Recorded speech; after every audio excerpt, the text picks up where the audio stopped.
16નું આંક. તો આપણે ત્યાં પુષ્ટિ માર્ગ પ્રમાણે જોવા જાવ તો 16 ગ્રંથ મહાપ્રભુજીના છે, એટલે 16નો આંકડો આપણે ત્યાં વિશેષ મહાત્મ્ય રાખે છે. તો 16 ગ્રંથો મહાપ્રભુજીના, જે આપણી વલ્લભ ગીતા રૂપે આપણે ઓળખીએ છીએ. એ રીતે 16 શૃંગાર છે. 16 શણગાર સજામાં આભરણમાં ઉભો છો, આપણે કહીએ છીએ 16 શણગાર સજામાં. 16 શણગારના નામ ચરણના વિછિયાથી લઈ મસ્તકના ટીકા સુધી 16 શણગાર માનવામાં આવે છે. અને 16 સૌભાગણના શણગાર શ્રી યમુનાજી સજીને અને ઠાકોરજીની કુંજમાં પધારે છે. તો 16 શણગાર, 16 ગ્રંથ, 16 કળા. આપણે કહ્યું તો 16 કળા વાળો અવતાર છે.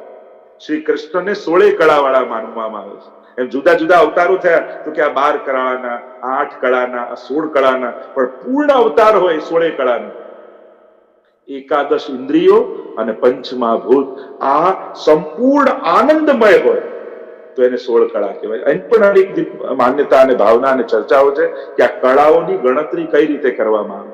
પણ સંક્ષિપ્તમાં જો બહુ ચર્ચા વિસ્તાર ન કરું, પણ કૃષ્ણને 16 કળાના અવતાર એટલે કે પૂર્ણ અવતાર, પૂર્ણ આનંદો હરિસ્ત તસ્માત કૃષ્ણ એવ ગતિમાં પ્રાકૃતા સકલા દેવા ગણિતાનંદકમ બૃહત પૂર્ણ આનંદો હરિસ્ત તસ્માત. એ પૂર્ણાનંદ 16 કળા વાળા છે. તો આમ 16નો આંક. અને પૂજામાં પણ મર્યાદા માર્ગમાં પણ 16 પૂજા કરીએ છીએ. 16 સ્ટેપથી પૂજા કરવામાં આવે. આહવાનથી લઈ વિસર્જન સુધી 16 સ્ટેપ હોય. એમાં નૈવેદ્ય પણ હોય, પરિક્રમા પણ હોય, ધૂપ દીપ પણ હોય, આચમન પણ હોય, મુખ વ્યવસ્થા પણ હોય. આમ બધું જ સ્ટેપ ગણો તો આહવાન કરો દેવતાનું એક સોપારીમાં. તમને તો કે આ સોપારીમાં ગણપતિ મંત્ર આધીન સહુ દેવતા, દેવતાઓ મંત્રને આધીન છે એટલે મંત્રનું આહવાન કરો તે સોપારીમાં આવે છે. અને વિસર્જન કરો ત્યારે પાછા જેમ ઘણા લોકો ક્યાં ગણપતિનું આટલું પૂજન ને કર્યું હતું, હવે આ સાવ પાણીમાં નાખી દીધા. પાણીમાં નાખ્યા ત્યારે ગણપતિ એમાં નથી, એ તો વિસર્જન થઈ ગયું. એમ મંત્ર દ્વારા સ્થાપન થયું હતું અને વિસર્જન કરી દીધું. હવે તો કેવલ એમાં માટી જ છે. હવે તો એ જે મૂર્તિ જેને બનેલો એ પદાર્થ જ છે. હવે ગણપતિ એમાં નથી. નહીં તો ઘણી વાર લોકોને એમ થાય કે હું હમણાં તો આટલું પૂજન કર્યું, ના કર્યું, હવે લઈને જલમાં પધરાઈ દીધું. પણ હવે વિસર્જન થઈ ગયું. દેવતાનું આહવાન થાય, વિસર્જન થાય, પુરુષોત્તમ નું પ્રાગટ્ય થાય. અને એ સદાય માટે હોય છે. એમનું આહવાન ને વિસર્જન નથી હોતું. એટલે જ આપણે ત્યાં પૂજા નથી, સેવા છે. આપણે ત્યાં મૂર્તિ નથી, સ્વરૂપ છે. આ ફરક છે પુષ્ટિ માર્ગમાં. તો 16ની મહત્તા 18 નું અંગ તમે જોવા જાઓ તો 18,000 શ્લોકો ભાગવતજીમાં છે. યા પછી તમે ગીતાજીને જોવા જાઓ તો 18 અધ્યાય ગીતાજીના છે. એમાં પણ 18નું અંગ તમે જોવા તો 18 દિવસ મહાભારતનું યુદ્ધ થાય. એમાં પણ તમે જોવા જાઓ તો 18 અક્ષોહિણી સેના મહાભારતમાં હતી. એવા 18નું અંગ વિશેષ રૂપે આપણે ત્યાં એ પણ મહાત્મ્ય રાખે છે કે 18 અંક. અને એમાં પણ તમે જો જોવા જાઓ તો પુરાણ 18 છે. ટોટલ પુરાણ કહીએ ને તો 18 પુરાણ છે. આપણે કહીએ ને 18 પુરાણ. મદ્વયમ ભદ્વયમ ચ ઇવ બ્રતવયમ વચતુષ્ટયમ અનાપદ લિંગાન પુસ્તકાની પુરાણાની પૃથક પૃથક. આ શોર્ટ ફોર્મ છે. આ કોડવટમાં જેમ હોય મદ્વયમ તો 2 મ ના પુરાણ છે, મત્સ્ય પુરાણ, માર્કંડેય પુરાણ. ભદ્વયમ તો ભ ના 2 પુરાણ. 18 પુરાણના નામ એક શ્લોકમાં આવી જાય છે. જયારે ભણતા હોઈએ ને ત્યારે આ રીતે આપણને આપણા શાસ્ત્રીજીને શીખવાડતા હોય. આ શ્લોક યાદ કરો. એ રીતે આપણે 16 ગ્રંથો નહીં બધાને શીખવાડ્યું હતું. યમના બાલ ગુપ્તાશ્ચ પુષ્ટિ સિદ્ધાર્થ રત્નમમ વિવેક કૃષ્ણ ચતુર્ભક્તિ જપસન્યાની સેવના. એક શ્લોકમાં 16 ગ્રંથના નામ આવી જાય. એ રીતે 18 પુરાણના પણ નામ આવી જાય. તો 18 પુરાણ છે. એવા પ્રકારના 18ની ચર્ચા છે. આગળ જો આંક જોવા જો 24નો આંક તો ભગવાન વિષ્ણુના 24 અવતાર છે. અને એ અવતારની આખી કથા શ્રીમદ ભાગવતજીમાં વર્ણિત છે. એ 24નો આંક વિશેષ રૂપે છે. આગળનો જો આંક વિચારવા જઈએ તો 41નો આંક જો ચિંતન કરી તો પુષ્ટિ માર્ગમાં 41નું પણ બહુ મહત્વ છે. કારણ 41 પદ શ્રી યમુનાજીના છે. અને એનો ભાવ આપણે ત્યાં 10 પ્રકારની ભક્તિ અને ધર્મ, અર્થ, કામ અને મોક્ષ 4 પ્રકારના પુરુષાર્થ અને ધર્મી રૂપ પોતે એમ કરીને પણ 41ની ચર્ચા જ્યાં પ્રમાણ, પ્રમેય, સાધન અને ફલ એનામાં પણ એની પણ એ પ્રકારથી વિભાજન બતાવ્યું છે.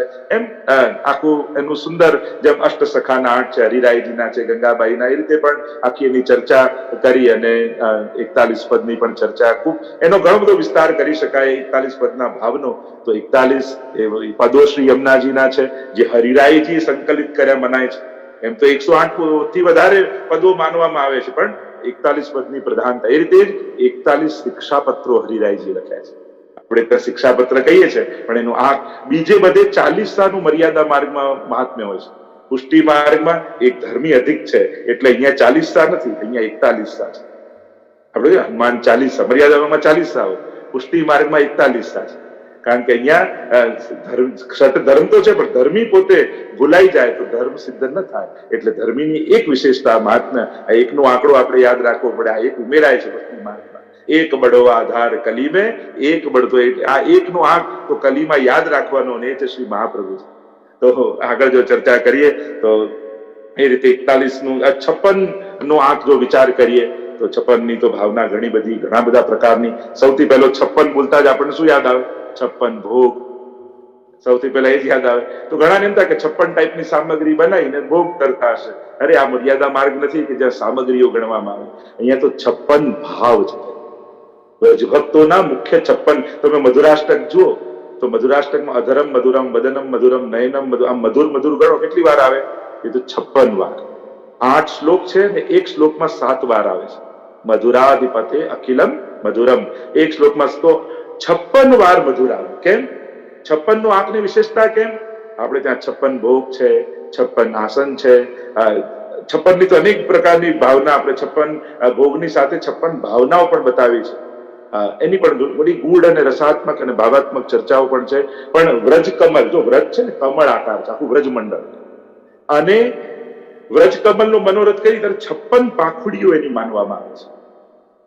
મુખ્ય 56 સ્થાનો વ્રજમાં છે, અને ત્યાં જે લીલા કરી રહ્યા છે એ માધુર્યનો અનુભવ મહાપ્રભુજીએ કર્યો, અને સમગ્ર વ્રજ લીલામાં થતી મધુરતાનો અનુભવ કર્યો. અને 56 મુખ્ય સ્થાનો છે એ વ્રજ કમલની 56 પાંખુડીઓ, 32, 16 અને 8 એ રીતે આખી 56 પાંખુડીઓનું કમળ બને, અને સમસ્ત વ્રજમાં થતી માધુર્યનો અનુભવ મધુરાષ્ટકમાં મહાપ્રભુજીએ વર્ણિત કર્યો. એટલે 56 વાર મધુર શબ્દનો પ્રયોગ થયો. એની ઘણી બધી ગૂઢ ભાવનાઓ આપણે ત્યાં છે. તો આ 56 ના ભાવનો, 56 પ્રકારના ભાવની ચર્ચા 56 ભોગ રૂપે આપણે કરતા હોઈએ છીએ. અન્નકૂટ જુદો અને 56 ભોગ જુદો. ઘણી વાર તો લોકો કથામાં કે અમારા કથામાં જે 56 ભોગ છે, અરે ત્યાં અન્નકૂટ ઉત્સવ થાય. 56 ભોગ જુદો છે. છાક જુદો, રાજભોગ જુદો, પુનવારો જુદો, અન્નકૂટ જુદો અને 56 ભોગ જુદો. આ સામગ્રીના આ બધા મનોરથો છે, પણ દરેકનો ભેદ આપણને ખ્યાલ હોવો જોઈએ. તો એ પ્રકારેની ભાવના આપણે કરી શકીએ. તો આમ આ સમસ્ત વ્રજમંડળ આ 56 ના અંતમાં સમાયેલું છે, કે જ્યાં 56 સ્થાનોમાં ઠાકોરજી વિવિધ પ્રકારના ભગવદીઓ સાથે એ અલૌકિક લીલા દ્વારા રસદાન કરે છે. તો 56 પછી જો વિચાર કરીએ તો પ્રસિદ્ધ આંક આપણે બધા જાણીએ છીએ, અને એ છે 84. સૌથી પહેલા તો 84 ના આંકનું મહાત્મ્ય. જયારે 84 બોલીએ ત્યારે બે વસ્તુ તો પહેલા આપણને યાદ આવે. એક 84 કોષ વ્રજ પરિક્રમા, એટલે કે આખું વ્રજ મંડળ 84 કોષમાં ફેલાયેલું છે. 84 કોષ. કોષ એટલે 3 કિલોમીટર. આપણે કહીએ ને 7 કોષની પરિક્રમા, અને એ રીતે 1.5 અથવા માઇલ જેમ કહીએ કે 1.5 કોષ કહીએ, એ પ્રકારની આખી ચર્ચા આપણે ત્યાં છે. અને 3 પણ માનવામાં આવે છે. તો 84 કોષની બ્રજ પરિક્રમા, તો આખું બ્રજ મંડળ 84 કોષમાં છે. તો એ 84 આંકનું મહાત્મ્ય છે. બીજું બહુ પ્રસિદ્ધ વાત છે આપણી 84 વૈષ્ણવ, જે મહાપ્રભુજીના 84 સેવકો છે, અને એ શ્રી મહાપ્રભુજીના અંગરૂપ છે. એ સબ મેરો અંગ, આ બધા મારા અંગરૂપ છે મહાપ્રભુજી કહે છે. તો શ્રી વલ્લભના એક રોમ રૂપ આ 84 વૈષ્ણવ છે. ત્રીજું જો વાત કરીએ, શું પ્રસિદ્ધ વાત છે, એ 84 લાખ યોની. આખું આ જીવાત્મા 84 લક્ષ યોનીમાં પરિભ્રમણ કરે છે. અને પ્રાચીન ગ્રંથમાં એનો આખો ઉલ્લેખ છે કે 84 લાખમાં કઈ કઈ યોનિઓ આવે છે. તો કહ્યું કે પહેલા 9 લાખ યોની જીવ જંતુની, માણસ જળના જંતુની જીવને થાય છે. 9 લાખ યોની એટલા પ્રકારના જળના જંતુઓ છે. બીજું કહ્યું 10 લાખ યોની પંખી અને પાંખવાળા જીવોની થાય છે. 11 લાખ યોની કીડા મકોડા જેવા જીવ જંતુઓની થાય છે. 20 લાખ યોની સ્થાવર જંગમ જીવોની થાય છે. 30 લાખ યોની પશુ યોનીમાં થાય છે. અને 4 લાખ યોની મનુષ્ય એટલે કે સ્તનધારી જીવોની યોનીમાં થાય. અને એક જીવન માનવનો મળે છે. તો વિચાર કરો, આટલા લાખો યોનીમાંથી થતા એક ચાન્સ આ માનવ યોનીનો છે. હવે આપણને ચિંતા ન થાય કે આ એક ચાન્સ મળ્યો અને આપણે એમને પશુની જેમ વ્યતીત કરી નાખ્યો. શું પાછા આવે લાખો યોનીમાં એ જળના જીવ જંતુથી શરૂ થઈ ફરતા છે પાછા આવે ક્યારે મોકો મળે? 56 ભોગનો આ એક ભાવ છે.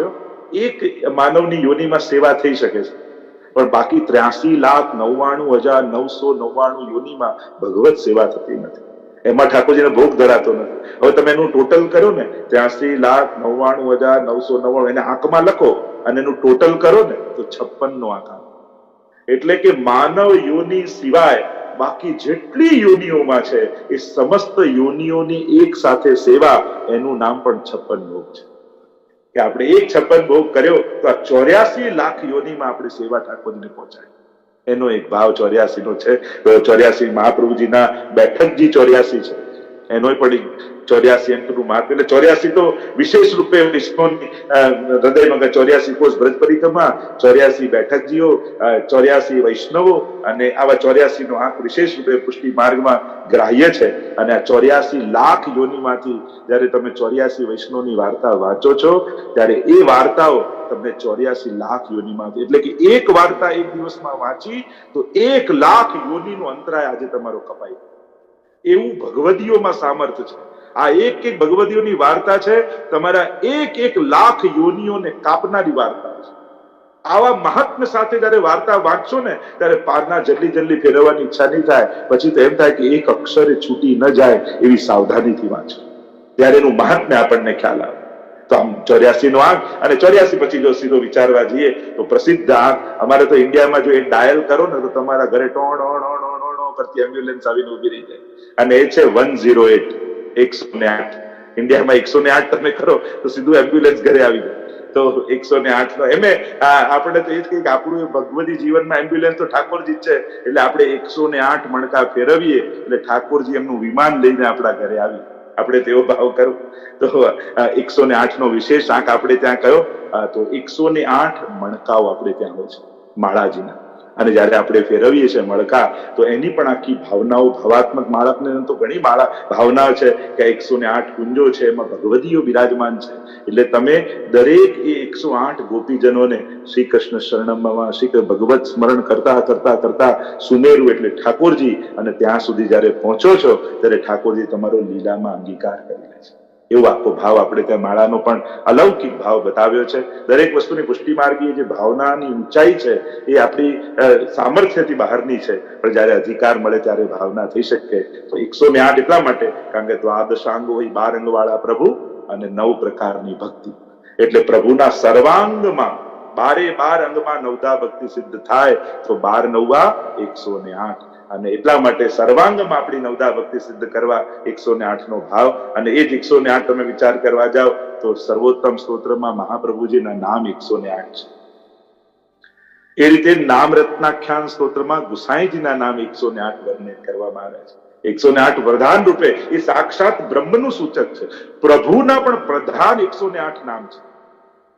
મુખ્ય નામો 108 માનવામાં આવે છે.